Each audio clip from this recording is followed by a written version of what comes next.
Hello student,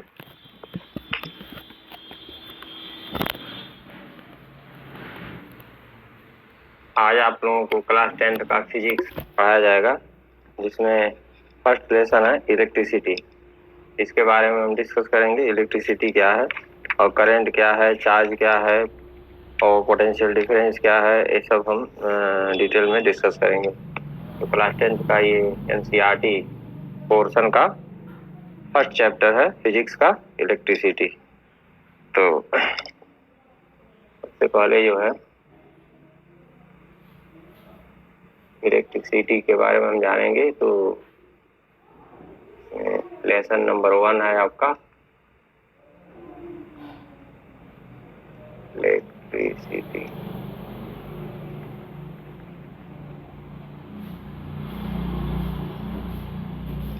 तो इसमें सबसे पहले हमको ये जानना है इलेक्ट्रिक करंट क्या होता है। Electric current, electric current, electric current क्या होता है। तो इलेक्ट्रिक करंट के बारे में, जैसा कि आप जानते हैं, करंट में वायर होता है, 2 वायर होता है। जब भी आप करंट लाइन का कनेक्शन लेते हैं, इसमें 2 वायर होता है। एक वायर ये होता है और एक पोल पर आपका वायर लगा होता है ना, 2 वायर होता है। आपका कनेक्शन 2 पॉइंट से होता है। इस वायर में भी कनेक्शन होता है, इस वायर में कनेक्शन होता है। तो यहाँ से जो है एक वायर में प्लस चार्ज होता है, एक वायर में माइनस चार्ज होता है, इसको प्लस चार्ज बोलते हैं, प्लस चार्ज को माइनस चार्ज बोलते हैं। तो प्लस चार्ज, तो ये चार्ज का फ्लोएशन होता है। करंट वायर में चार्ज फ्लो करता है, तो चार्ज का फ्लो करना ही इलेक्ट्रिसिटी कहलाता है। तो चार्ज जो होता है, चार्ज का मतलब क्या है, इलेक्ट्रॉन का फ्लोएशन ही चार्ज का फ्लोएशन। इलेक्ट्रॉन, आपने न्यूक्लियस में पढ़ा होगा एटम के बारे में। एटम में आपका न्यूक्लियस में पॉजिटिव चार्ज होता है और नेगेटिव चार्ज होता है। तो पॉजिटिव चार्ज प्लस प्रोटॉन होता है और इलेक्ट्रॉन पर नेगेटिव चार्ज होता है, माइनस होता है। तो जब भी वायर में करंट फ्लो करता है तो चार्ज क्रिएट हो जाता है। तो वायर में चार्ज का फ्लो होता है। तो flow of charge, that means flow of electron. तो इलेक्ट्रॉन का फ्लोएशन ही करंट होता है। तो इसमें लिखेंगे flow of electron is known as current. Flow of electron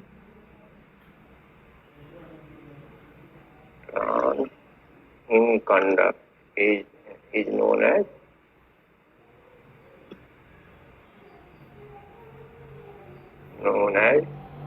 current, electric current।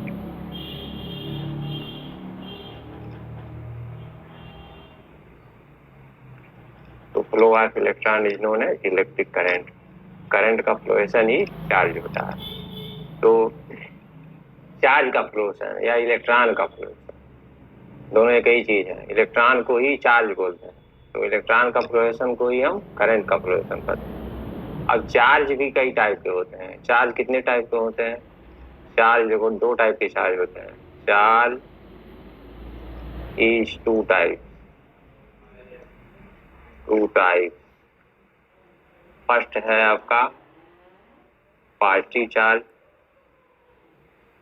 Positive charge, और सेकंड है आपका नेगेटिव चार्ज, नेगेटिव चार्ज। तो 2 टाइप के चार्ज होते हैं, पॉजिटिव चार्ज और नेगेटिव चार्ज। पॉजिटिव चार्ज को प्लस से लिखते हैं, नेगेटिव चार्ज को माइनस से लिखते हैं। तो अब ये चार्ज का कुछ बिहेवियर होता है। जैसे प्लस 2 पॉजिटिव चार्ज, एक पॉजिटिव चार्ज यहाँ है, एक पॉजिटिव चार्ज यहाँ है। इन दोनों के बीच में फोर्स ऑफ रिपल्सन लगता है। यानी यह चार्ज, यह पॉजिटिव चार्ज इसको दूसरे वाले को, फर्स्ट वाला दूसरे वाले को पीछे की तरफ धक्का देगा, रिपल्सिव फोर्स लगाएगा, और सेकंड वाला दूसरे को पीछे की तरफ धक्का देगा, यानी रिपल्सिव फोर्स लगाएगा। तो फोर्स ऑफ रिपल्सन लगता है 2 सेम चार्ज के बीच में। पॉजिटिव है, फोर्स ऑफ रिपल्सन लगेगा। नेगेटिव है, 2 नेगेटिव चार्ज हैं, तो इनके बीच में भी फोर्स ऑफ रिपल्सन लगेगा। तो ये आपका नेगेटिव चार्ज हैं तभी इनके बीच में फोर्स ऑफ रिपल्शन लगता है, यानी एक दूसरे को पीछे की तरफ धक्का देने, यानी एक दूसरे से दूर जाने का इनके अंदर बिहेवियर होता है। तो दो प्लस चार्ज एक दूसरे से दूर जाते हैं और ये लाइक चार्ज इसको बोलते हैं। तो लाइक चार्ज जो होते हैं वो एक दूसरे से, तो उसको कहते हैं similar charge repel each other. इसको क्या लिखेंगे? Similar charge repel each other. इसको ऐसे लिख सकते हैं, similar charge repel each other. और उसके बाद यहाँ से लिख सकते हैं सिमिलर चार्ज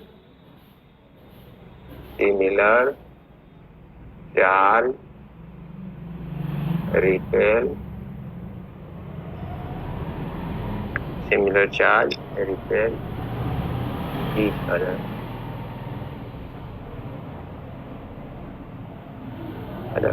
तो ये आपका फिगर बना लेंगे और इसका सिमिलर चार्ज इस तरीके से लिख लेंगे।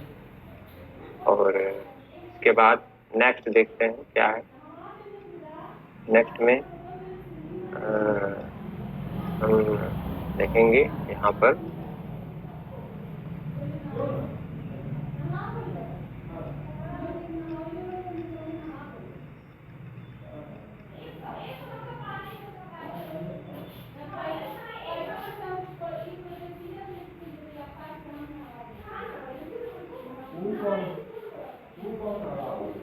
तो नेक्स्ट में आपका अपोजिट चार्ज की बात करते हैं। अपोजिट चार्ज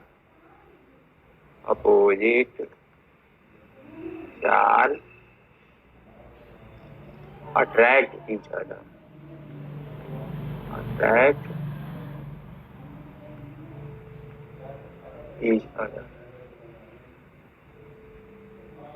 अपोजिट चार्ज एक दूसरे को अट्रैक्ट करते हैं। तो अपोजिट चार्ज कैसे अट्रैक्ट करेंगे? तो इसका हम फिगर देख लेते हैं। एक प्लस चार्ज है और एक माइनस चार्ज है। तो इन दोनों के बीच में फोर्स ऑफ अट्रैक्शन लगता है, यानी प्लस चार्ज नेगेटिव को अपनी तरफ खींचेगा तो इसका एरो इधर बनेगा यह, और नेगेटिव चार्ज पॉजिटिव चार्ज को अपनी तरफ खींचेगा तो इसका एरो इधर बनेगा यह। तो दोनों एक दूसरे के पास आने का बिहेवियर होता है। तो दो अपोजिट चार्ज जो होंगे वो एक दूसरे से पास आने का एक उनके बीच में फोर्स ऑफ अट्रैक्शन लगता है। तो ये तो हो गया आपका चार्ज के बारे में। उसके बाद हम, क्योंकि चार्ज को कूलाम ने डिफाइन किया था, तो साइंस में ये परंपरा है कि जो साइंटिस्ट जिस थ्योरी को डिफाइन करता है उसके नाम पर उसका यूनिट लिख देते हैं। तो कूलाम, चार्ज को कूलाम ने डिफाइन किया था, इसलिए SI unit, SI international system of unit, SI unit of charge is coulomb.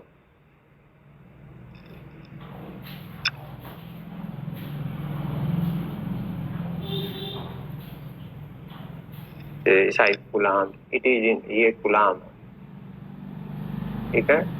It is denoted by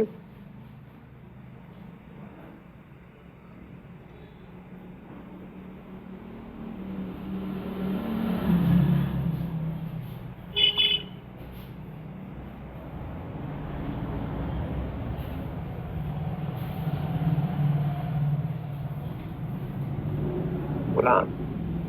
it is denoted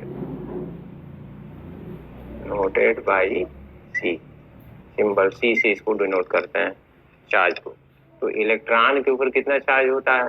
1 electron यानी 1 माइनस 1 इलेक्ट्रॉन के ऊपर आपका -1.6 मल्टीप्लाई 10⁻⁻19 कूलाम का चार्ज होता है। और 1 प्रोटॉन पर, 1 प्रोटॉन को 1 प्लस कहते हैं, 1 पी प्लस पॉजिटिव प्लस इतना ही चार्ज होता है लेकिन पॉजिटिव में होता है। 1.6 मल्टीप्लाई 10⁻⁻19 कूलाम। ये पॉजिटिव चार्ज है और ये नेगेटिव चार्ज है, तो दोनों सेम चार्ज होता है, सेम कूलाम होता है। एक इलेक्ट्रॉन पर जितना चार्ज होता है उतना ही एक प्रोटॉन पर भी चार्ज होता है, ठीक है। तो ये हो गया। उसके बाद इसमें एक क्वेश्चन आता है सैंपल प्रॉब्लम का। तो ये क्वेश्चन है आपका सैंपल प्रॉब्लम का क्वेश्चन है, जिसको हम करते हैं सैंपल प्रॉब्लम। तो इसमें ये क्वेश्चन है कि calculate number of electron, calculate number of electron, calculate number of electron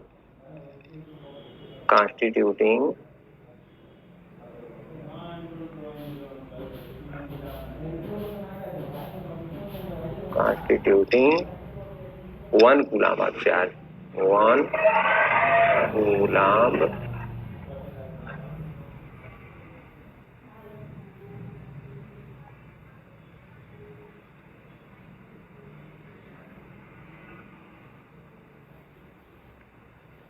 coulomb of charge। तो ये नंबर, एक कूलाम चार्ज में कितने इलेक्ट्रॉन होते हैं ये हमको निकालना है। तो देखिए इसको कैसे करते हैं, नेक्स्ट पेज पर करते हैं इसको। 1 कूलाम चार्ज को, इसका सलूशन कैसे करेंगे, सलूशन तो 1 इलेक्ट्रॉन में, 1 इलेक्ट्रॉन पर होता है 1.6 मल्टीप्लाई 10⁻⁻19 कूलाम का चार्ज होता है। तो इसको ऐसे भी लिख सकते हैं, this implies that 1.6 multiply 10⁻⁻19 coulomb charge equal to 1 electron. यानी एक इलेक्ट्रॉन पर कितने कूलाम में एक इलेक्ट्रॉन होता है। तो दिस इंप्लाइज दैट हम कह सकते हैं एक कूलाम में कितना इलेक्ट्रॉन होगा। तो इतने कूलाम में एक इलेक्ट्रॉन, तो एक कूलाम में कितने होगा, तो इससे डिवाइड हो जाएगा 1/1.6 मल्टीप्लाई 10⁻⁻19 इलेक्ट्रॉन। ठीक है, तो अब इसको हम क्या करते हैं, 10⁻⁻19 को ऊपर ले आते हैं, तो 1 मल्टीप्लाई 10⁻+19 हो जाएगा अपॉन 1.6 हो जाएगा। इसका डेसिमल हटाएंगे, नीचे ऊपर 10 से डिवाइड करेंगे, मल्टीप्लाई करेंगे तो 10/16 हो जाएगा, मल्टीप्लाई 10⁻19। तो इसको काट दीजिए, 2 5 या 10, 2 8 या 16, तो आपका 5/8 हो जाएगा। और मल्टीप्लाई बाई, इसमें एक जीरो इसके पास दे देते हैं, इसमें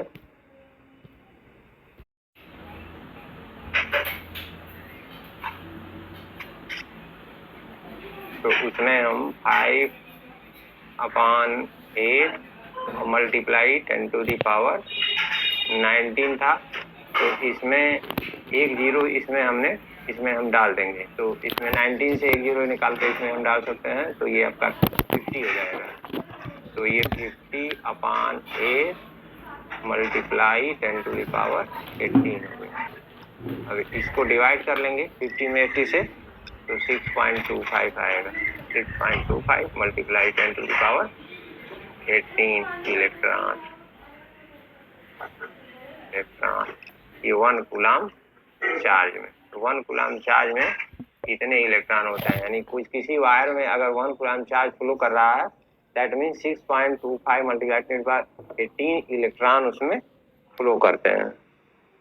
ठीक है, तो ये आपका सिंपल प्रॉब्लम हो गया। उसके बाद कंडक्टर और इंसुलेटर के बारे में हमको समझना है।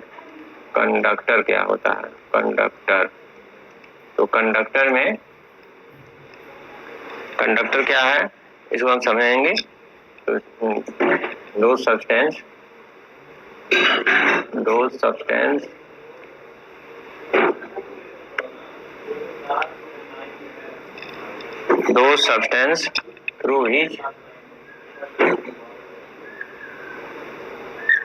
through which electricity can flow,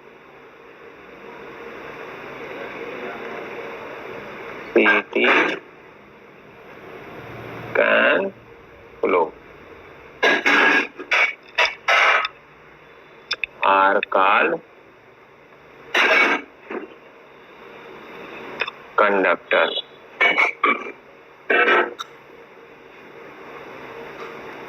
तो कंडक्टर क्या है? वो सब्सटेंस जिसमें इलेक्ट्रिक आराम से क्लियरली फ्लो कर जाए, कहीं रुकावट ना हो, उसे हम कंडक्टर कहते हैं। तो एग्जाम्पल में कौन कौन से हैं सब्सटेंस जिसमें इलेक्ट्रॉन इजीली फ्लो होता है? तो उसमें सबसे पहला नाम आता है सिल्वर का। सिल्वर को किससे लिखते हैं? Ag, silver. उसके बाद दूसरा है कॉपर, और तीसरा क्या है? Aluminium, Al, etc। तो ये आपके तीन ऐसे सब्सटेंस हैं जिसमें इलेक्ट्रॉन बहुत इजीली, बहुत फास्ट फ्लो करता है। सिल्वर में सबसे ज्यादा तेज फ्लो करता है, फास्ट करता है।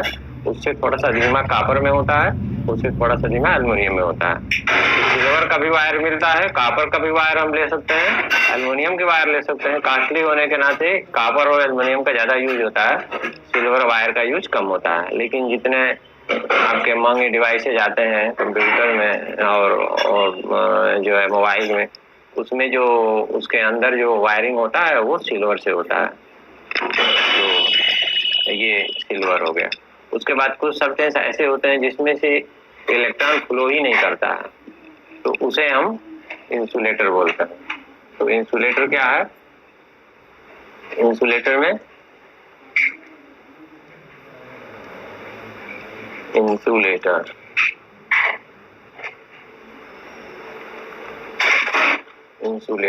तो इंसुलेटर में हम लिखेंगे दो substance which can not flow electricity.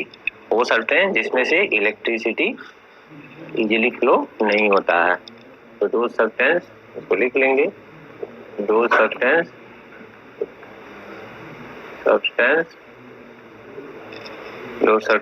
Through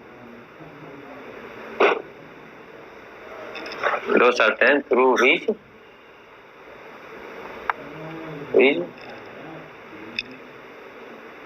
electricity cannot flow।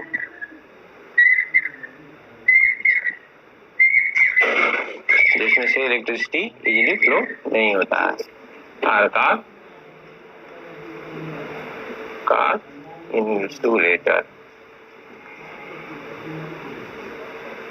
Insulator बोलते हैं इसको, इंसुलेटर होता है। एग्जाम्पल में क्या है इंसुलेटर में? तो इसमें एग्जाम्पल में हम लिख सकते हैं, आपका ग्लास लिख सकते हो, ये ग्लास।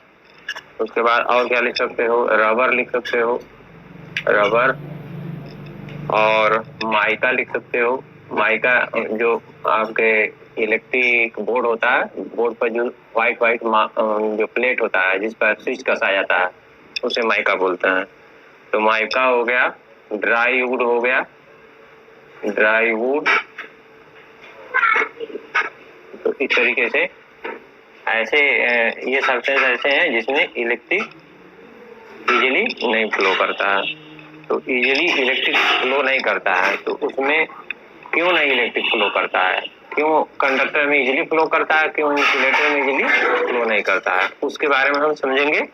तो ये फ्री इलेक्ट्रॉन पर डिपेंड करता है। फ्री इलेक्ट्रॉन तो फ्री इलेक्ट्रॉन क्या है तो उसको जान लेते हैं। फ्री इलेक्ट्रॉन में जैसे मान लीजिए यहाँ पर एक वायर है, ये वायर है, तो इसमें एटम होते हैं वायर में, तो छोटे छोटे एटम होते हैं। तो एटम के बीच में कुछ गैपिंग होता है, तो उन गैपिंगों के बीच में कुछ इलेक्ट्रॉन, एटम के चारों तरफ तो इलेक्ट्रॉन मोशन करते ही रहते हैं, कुछ इलेक्ट्रॉन ऐसे होते हैं जो फ्री होते हैं, जो इन गैपिंगों में मोशन करते हैं। तो इस एटम से टकराएंगे तो ऐसे यहाँ जा टकराएंगे, फिर ऐसे आएंगे यहाँ टकराएंगे, तो ऐसे रैंडम मोशन करते रहते हैं। तो ये इलेक्ट्रॉन जब यहाँ से हम किसी जनरेटर के वायर को यहाँ से हम कनेक्ट करते हैं, जोड़ते हैं इस कंडक्टर में, तो यहाँ से इसके अंदर से इलेक्ट्रॉन फ्लो करता है। तो इलेक्ट्रॉन तेजी से इसमें से फ्लो करता है। तो ये फ्री इलेक्ट्रॉन जो होते हैं इस चार्ज को कैरी करते हैं, और ये इलेक्ट्रॉन जो फ्री इलेक्ट्रॉन होते हैं ये इलेक्ट्रॉन इससे टकराते हैं और टकराते हैं तो ये इलेक्ट्रॉन आगे बढ़ते हैं तो अगले वाले को भी आगे की तरफ ले जाते हैं। तो इस तरीके से सारे जो फ्री इलेक्ट्रॉन होते हैं वो मोशन करने लगते हैं, एक डायरेक्शन में मोशन कर लेते हैं, उनका डायरेक्शन चेंज हो जाता है। जो रैंडम मोशन कर रहे थे अब एक डायरेक्शन में मोशन हो जाता है। तो जब एक डायरेक्शन में मोशन हो जाता है तो इलेक्ट्रॉन का एक डायरेक्शन में जो फ्लोएशन इस कंडक्टर के अंदर होने लगता है तो इसमें हम कहते हैं कि चार्ज फ्लो कर रहा है। ठीक है, अब तो ये जो बाहर से जो इलेक्ट्रॉन आ रहा है ये जो फ्री इलेक्ट्रॉन होते हैं वो कैरियर का काम करते हैं। जैसे आपको एक पॉइंट से दूसरे पॉइंट तक आप अपने घर से कहीं किसी मार्केट में जाना है तो आप गाड़ी का, बस का यूज करते हो, टेम्पो का यूज करते हो। तो टेम्पो या बस आपको बैठाता है, ले आकर के दूसरे पॉइंट पे छोड़ देता है, तो वो कैरियर होता है। टेम्पो और बस कैरियर है। तो इस तरीके से बाहर से जो इलेक्ट्रॉन आ रहा है ये फ्री इलेक्ट्रॉन कैरियर का काम करता है, इसको होल्ड करता है चार्ज को और ले आकर के यहाँ छोड़ता है। तो ये कैरियर का काम करता है। इस वजह से और जब फ्री इलेक्ट्रॉन जिस कंडक्टर में, जिस सब्सटेंस में फ्री इलेक्ट्रॉनों की संख्या ज्यादा होगा वही उसमें इलेक्ट्रॉन इजीली फ्लो करेगा, और जिसमें फ्री इलेक्ट्रॉन होगा ही नहीं तो कैरियर तो मिलेगा नहीं। तो जब कैरियर नहीं मिलेगा तो इलेक्ट्रॉन को जहां पर इसे कनेक्ट करोगे इसी एक इंड पॉइंट पर ही रहेगा, वो दूसरे इंड पॉइंट पर नहीं पहुंच पाएगा, तो वो इंसुलेटर हो जाएगा। तो फ्री इलेक्ट्रॉन जिस सब्सटेंस में ज्यादा होता है वो कंडक्टर कहलाता है, और जिसमें फ्री इलेक्ट्रॉन होता ही नहीं है यानी बहुत ही निग्लिजिबल होता है उसे हम इंसुलेटर बोलते हैं। तो इंसुलेटर में फ्री इलेक्ट्रॉनों की संख्या नेग्लिजिबल होती है, इसलिए वो इंसुलेटर है। और कंडक्टर में फ्री इलेक्ट्रॉनों की संख्या ज्यादा होती है। जैसे हमने सिल्वर की बात किया, सिल्वर में फ्री इलेक्ट्रॉन सबसे ज्यादा होती है, इसलिए वो गुड कंडक्टर माना जाता है। और सिल्वर से थोड़ा सा कम फ्री इलेक्ट्रॉनों की संख्या कॉपर में होती है, कॉपर से कम एल्युमिनियम होती है, एल्युमिनियम से कम आयरन में होता है, आयरन से कम अन्य सब मेटल में होता है। तो सिल्वर, कॉपर और एल्युमिनियम का ही यूज हम वायर बनाने में करते हैं। तो ये presence of free electron in certain में कंडक्टर। तो हम फ्री इलेक्ट्रॉन क्या हो गया यहाँ लिख लेंगे, the presence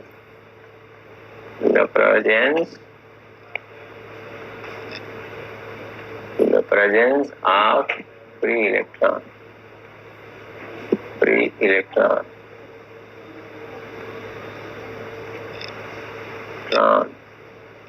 in a substance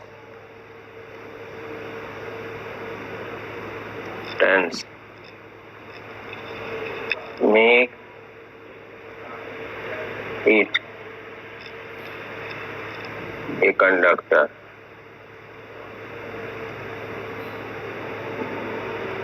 तो फ्री इलेक्ट्रॉनों की संख्या सब्सटेंस में अगर है तो वो कंडक्टर होता है, अदरवाइज इंसुलेटर कहलाता है।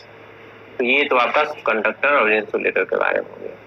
इसके बाद आगे देखिए और हम चलते हैं और कुछ टॉपिक को डिस्कस करेंगे। तो उसमें हम अब इलेक्ट्रिक पोटेंशियल में हम देखते हैं इलेक्ट्रिक पोटेंशियल क्या है। इलेक्ट्रिक पोटेंशियल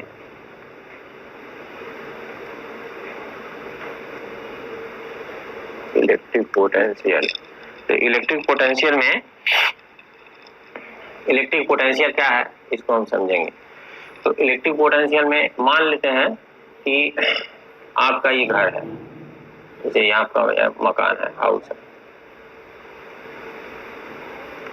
और बिजली करंट जो आ रहा है आपके मकान में, वो मकान में जो करंट आ रहा है वो आ रहा है कहीं बड़े शहर से आ रहा है। जैसे मान लीजिए आपके घर से बहुत ज्यादा दूर से आ रहा है, या उत्तरांचल में थर्मल पावर प्लांट लगा हुआ है, वहां से बिजली यूपी में आ रहा है या दिल्ली में आ रहा है, और पावर प्लांट कहाँ लगा है, उत्तराखंड में लगा है। उत्तराखंड में आपका पावर प्लांट लगा है, पावर प्लांट यहाँ लगा है, ये पावर प्लांट है, पावर प्लांट। ठीक है, तो पावर प्लांट से और ये मान लेते हैं ये हाउस कहाँ है, दिल्ली में है, और ये कहाँ है, उत्तराखंड में।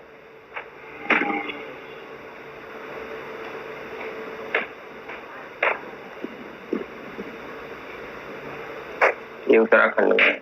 तो उत्तराखंड से दिल्ली तक करंट जो आएगा उसमें कितना डिस्टेंस होगा, कितने मीटर डिस्टेंस होगा, उसको इनफाइनाइट डिस्टेंस मान सकते हैं।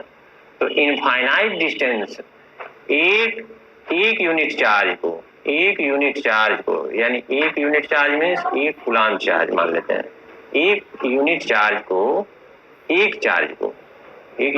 मीन्स एक यूनिट चार्ज ये यहाँ से इनफाइनाइट डिस्टेंस से किसी पॉइंट तक लाने में जितना वर्क करना पड़ता है वही इलेक्ट्रिक पोटेंशियल कहलाता है। अब वर्क क्या हुआ, वर्क की बात हम क्यों कर रहे हैं?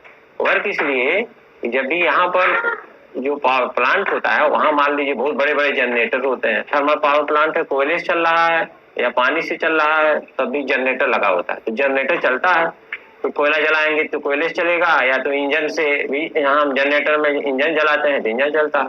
तो यहाँ पर वर्क होता है। तो जब वर्क होता है, जनरेटर मान लीजिए बहुत बड़ा जनरेटर है, जनरेटर चल रहा है, जनरेटर वर्क कर रहा है। तो जनरेटर जब वर्क कर रहा है तो यहाँ पर वर्क हो रहा है। तो यहाँ वर्क जब हो रहा है तो इस वर्क ही एनर्जी में कन्वर्ट होता है। एनर्जी को न क्रिएट किया जा सकता है न डिस्ट्रॉय किया जा सकता है। इलेक्ट्रिक पैदा नहीं किया जा सकता, एनर्जी का ट्रांसफॉर्मेशन होता है। Law of transformation of energy, ये law of conservation of energy, आप इसको पढ़े होंगे क्लास 9 में।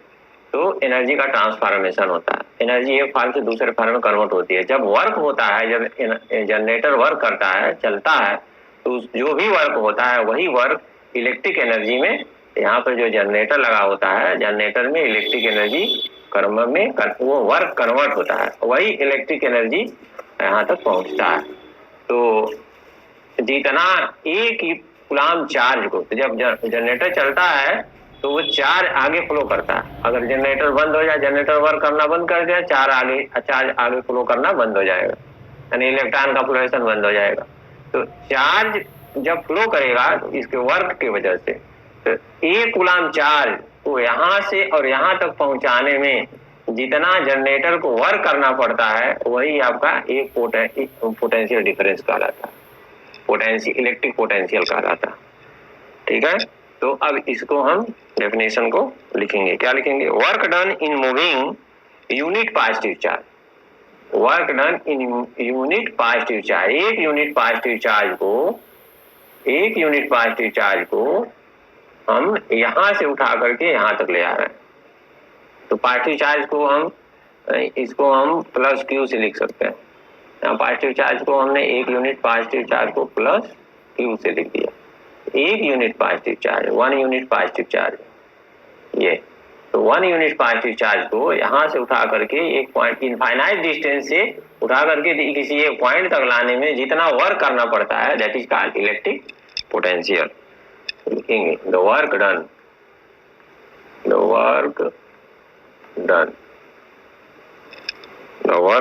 in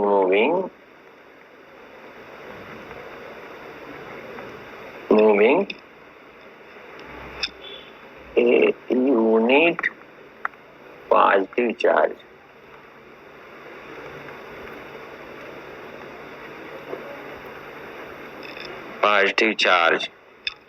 from infinity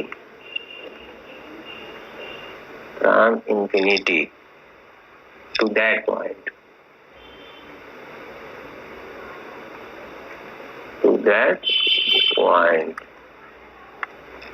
ठीक है, to that point is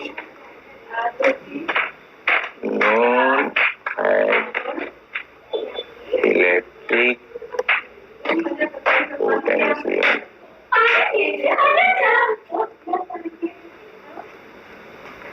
तो इलेक्ट्रिक पोटेंशियल कहलाता है। इसको हम इलेक्ट्रिक पोटेंशियल कहते हैं और इलेक्ट्रिक पोटेंशियल को वोल्ट में लिखते हैं। It is denoted by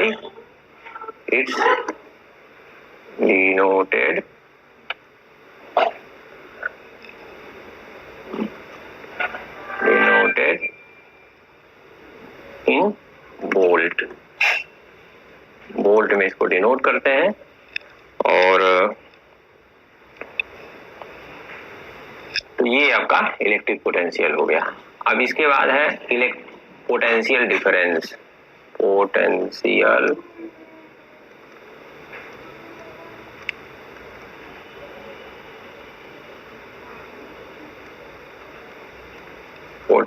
difference. Potential difference क्या है? पोटेंशियल डिफरेंस में जैसे मान लीजिए कोई एक वायर है, वायर आपके पास है 5 मीटर का वायर है, ठीक है, और यहाँ पर हमने इसको करंट को करंट हमने इलेक्ट्रिक वायर में करंट हमने दिया और वो बी पर पहुंचा। तो ए पॉइंट से एक यूनिट चार्ज को 1 कूलाम चार्ज को या ए से और बी तक लाने में जितना वर्क करना पड़ता है, जब भी करंट एक पॉइंट से दूसरे पॉइंट से जाएगा तो वर्क जरूर होगा। चाहे इनफाइनाइट से वहां तक जाए तो वर्क करना पड़ेगा तभी आगे बढ़ेगा, चाहे छोटे डिस्टेंस ट्रेवल करे तभी वर्क करना पड़ेगा तभी आगे बढ़ेगा। भाई गाड़ी में आप बैठते हैं तो गाड़ी चलती है, गाड़ी वर्क करती है तभी, चाहे वो 10 मीटर चले चाहे 10 किलोमीटर चले, तो गाड़ी तो वर्क करेगा ही करेगा। तो इसी तरीके से वायर में चाहे 5 मीटर हो चाहे 50 मीटर हो, एक पॉइंट से दूसरे पॉइंट तक ले जाने में तो ये इनफाइनाइट डिस्टेंस की बात नहीं हो रही है। एक पॉइंट है से दूसरे पॉइंट में, यानी दोनों पॉइंटों के बीच का मेजरमेंट आपको पता है, 10 मीटर 5 मीटर 50 मीटर 100 मीटर गिन सकते हो। तो एक coulomb charge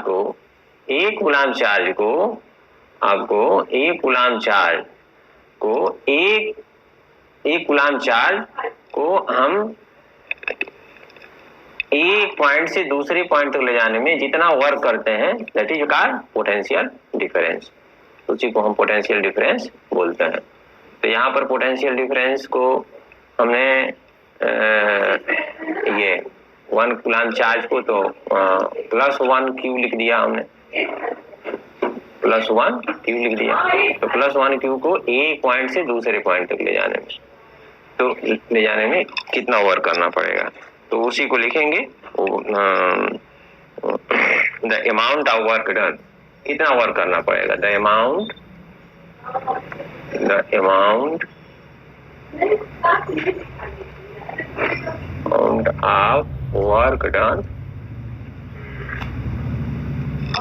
of work done in moving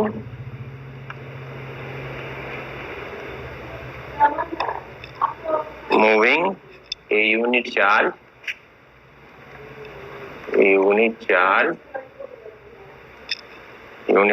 from one point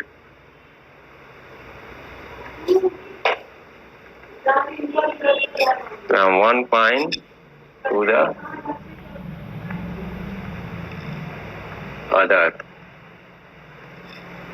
other point is called potential difference।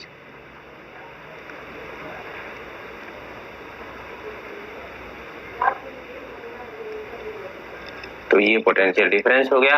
अब इसके बारे में इसको हम पोटेंशियल डिफरेंस का तो amount of work done in moving a unit charge, एक यूनिट चार्ज को एक पॉइंट से दूसरे पॉइंट ले जाने में कितना अमाउंट वर्क डन करना, कितना वर्क करना पड़ता है, that is called potential difference. तो इसके आगे करते हैं।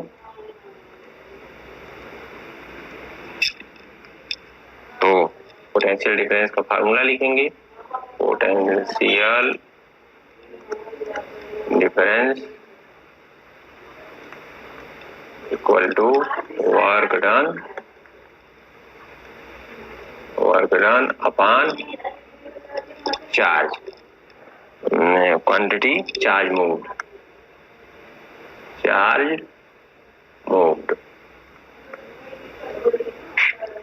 तो पोटेंशियल डिफरेंस को हम V से लिखते हैं और वर्क को W से लिखते हैं और चार्ज को Q से लिखते हैं। तो V इक्वल टू W/Q, ये आपका फार्मूला हो गया।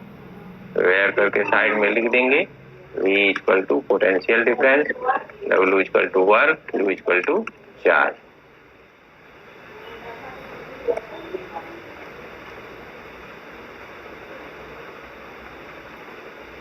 वर्क का और ये आपका चार्ज, ठीक है। तो ये पोटेंशियल डिफरेंस। इसके बाद अब पोटेंशियल डिफरेंस का यूनिट क्या होता है, यूनिट ऑफ पोटेंशियल डिफरेंस।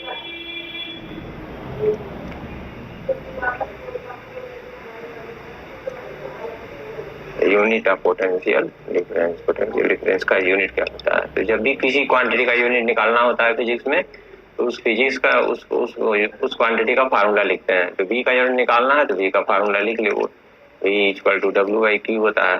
तो v का यूनिट निकालना है तो सबका यूनिट लिख लो, unit of v equal to unit of w upon unit of q।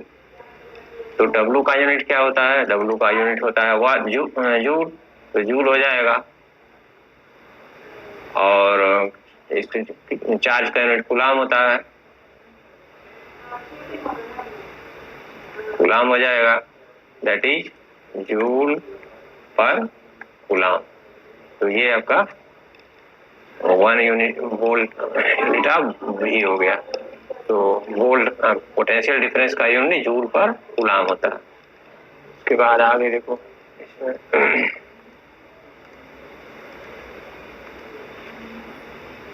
तो लिख लेंगे यूनिट ऑफ पोटेंशियल डिफरेंस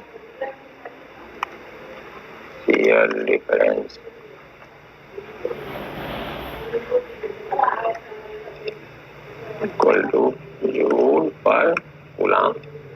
और एक और यूनिट होता है an other unit, unit of potential difference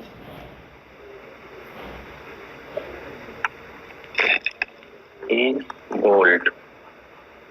ये वोल्ट ने डिफाइन किया था, तो उनके नाम पर उसका यूनिट वोल्ट हम रखते हैं। जैसे कूलाम ने चार्ज को डिफाइन किया तो 4 कूलाम हो गया, तो 1 volt equal to 1 joule per coulomb. तो 1 वोल्ट 1 जूल पर कूलाम यानी 1 वोल्ट के बराबर होगा। यानी एक यूनिट चार्ज को एक पॉइंट से दूसरे पॉइंट तक ले जाने में अगर 1 जूल वर्क करना पड़े तो 1 वोल्ट पोटेंशियल डिफरेंस 1 वोल्ट होगा। तो ये 1 वोल्ट का डिफिनीशन भी पूछता है कभी कभी एग्जाम में। Define 1 volt. 1 वोल्ट क्या है?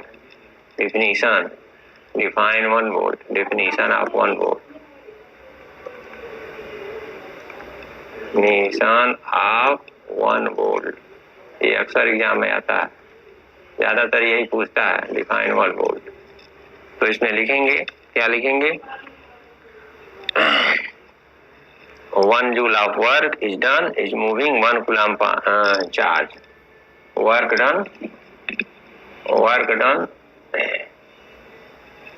coulomb चार्ज को, 1 coulomb चार्ज को एक पॉइंट से दूसरे पॉइंट तक मूव करने के लिए 1 जूल अगर वर्क करना पड़े तो उसे 1 वोल्ट कहते हैं। हाँ, तो लिखेंगे if 1 joule of work, if 1 joule of work, if 1 joule of work is done in moving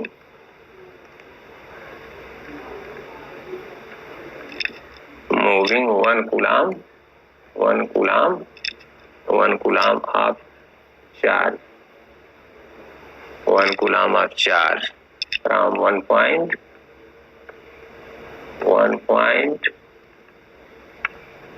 to the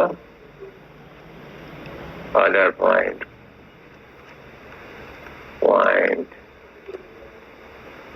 is said to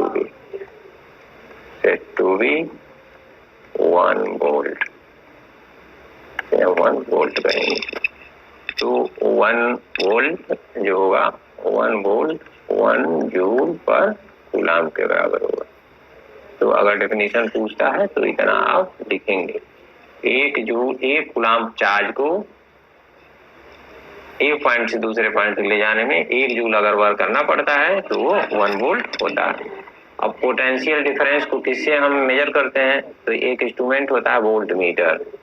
तो पोटेंशियल डिफरेंस को मेजर, पोटेंशियल डिफरेंस लिख लेंगे पोटेंशियल, ये एरो उसमें नहीं है, डिफिनीशन पूछेगा तो एरो वाला पॉइंट नहीं लिखेंगे, एरो अलग से हम लिखा जाता है, जो उसमें नहीं लिखा जाता, अलग से वो पूछता है कभी कभी किससे पोटेंशियल डिफरेंस तो किससे मेजर करते हैं, तो वह अलग पॉइंट है ये इसमें नहीं लिखा जाएगा। डिफाइन 1 वोल्ट कहेगा तो आपको इतना ही केवल लिखना है, ये एरो वाला पॉइंट नहीं लिखना है। Potential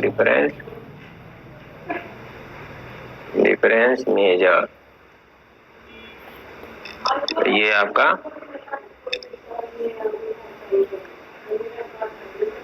measure by volt meter.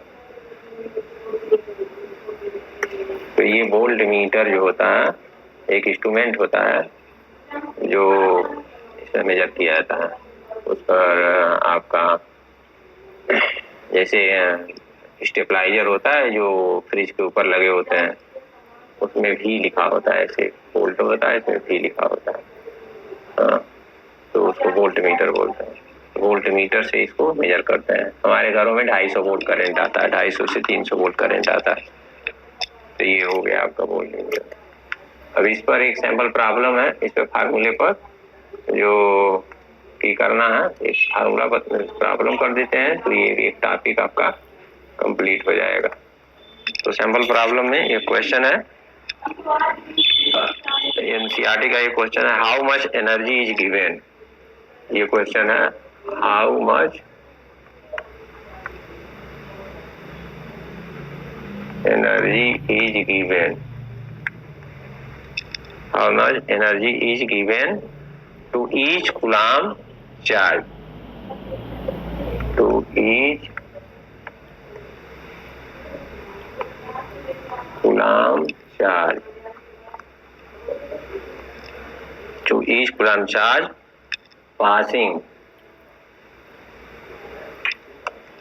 passing through a 6 volt battery, passing through 6 volt battery, यानी 6 वोल्ट बैटरी से पास करने वाला। हाउ मच एनर्जी गिवन, कितनी एनर्जी देनी पड़ेगी, तो एनर्जी हमको निकालना है, एनर्जी हमको निकालना है। Energy given to each coulomb positive charge, Q दिया है, कूलम्ब को हम क्यू से लिखते हैं, Q equal to 1 coulomb charge, two volt भी दिया है, 1 वोल्ट बैटरी 6 वोल्ट बैटरी से पास कर रहा है। तो एनर्जी वर्क ही एनर्जी में कन्वर्ट होता है।